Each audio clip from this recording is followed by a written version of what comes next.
Craig Cook साहब हमारे साथ हैं, mister Craig cook, an educationist और एक ऐसी संस्था के प्रिंसिपल इस वक्त, जो सबसे पुरानी संस्था है, जैसे मैंने बताया, जो मॉडर्न एजुकेशन की सबसे पुरानी संस्था है, वो डिस्ट्रिक्ट स्कूल मसूरी, तो आप सभी जाते होंगे। और वहाँ पर उस स्कूल ने ऐसे ऐसे लोगों को देखा है जो भारत ही नहीं विश्व को जिन्होंने चलाया है, जो पूरे विश्व में सबसे ज़्यादा इन्फ्लुएंशियल माने गए।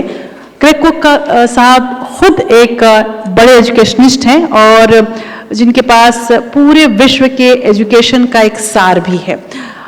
जब हमने चुना तमाम इन्फ्लुएंशियल को, तो मुझे लगा कि एक ऐसा आदमी जो ज़मीन पर है और जिसकी पहुंच, जिसके काम की धमक आसमान तक है। तो क्रेग कुक साहब, please come to dais, sir.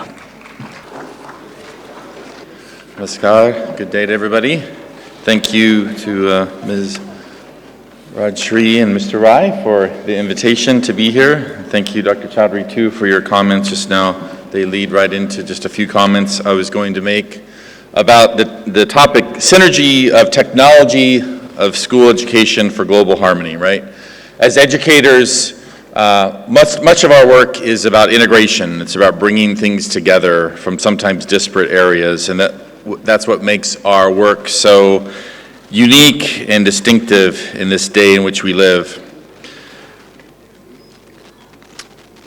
We live in a world of new opportunities for what we call in sociology the simultaneous present. As Dr. Chaudhary posed, though, opportunities for who? For all? And we have an opportunity to address some of the inequalities that have persisted in the past. Education has always suffered from the threat of what we call cultural lag, where practices don't meet the need of the day. In other words, in education, we often can fall into the trap of replicating only from what we've done in the past. These constraints often inhibit development and often inhibit growth. But here comes along technology as the great disruptor, as it's always been. I begin this year, this academic year, as my 31st in Asia. And when I arrived in India 5 years ago, I was surrounded by these beautiful mountains, and there really wasn't a lot of taste for the digital, for technology. Maybe it was because of the beauty that we were surrounded by. At my first assembly in 2019, before the pandemic, I told our group of students that the question was not whether we were cyborgs or not, meaning humans with a technological bent, but the question of the day is how to become better cyborgs, meaning how to become better humans, how to become better citizens, how to be more ethical, how to be more visionary in all that we do with technology. Now, in the early days of the internet, all of a sudden, there was so much knowledge to be had. And yet we really didn't talk about our duty to help students understand that knowledge, how to train that knowledge for ethical, purposeful uses. And so, as we move to the 21st century, it's about engaging students on the how and the why, as opposed to the what.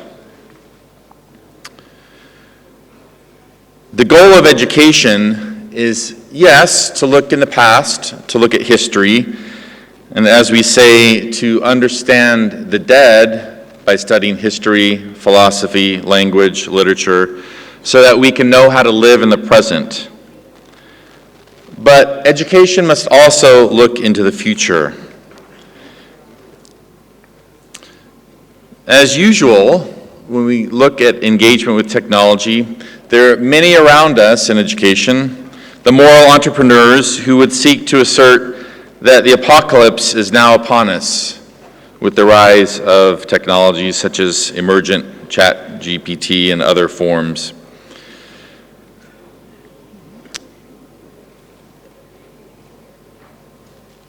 Recently, I was at a conference and the keynote speaker suggested that every century actually begins with rupture, with disruption.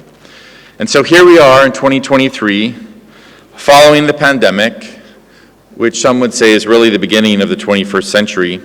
Quickly on its heels has followed this virtual space, this virtual reality.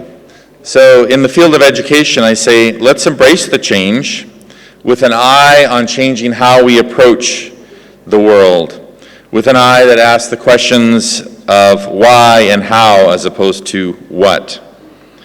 As educators, this is our responsibility to create ethical citizens for each of our societies.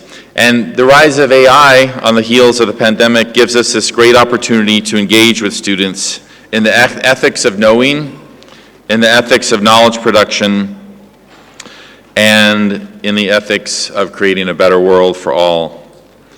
It's a great opportunity. Let's not miss it. Thank you so much.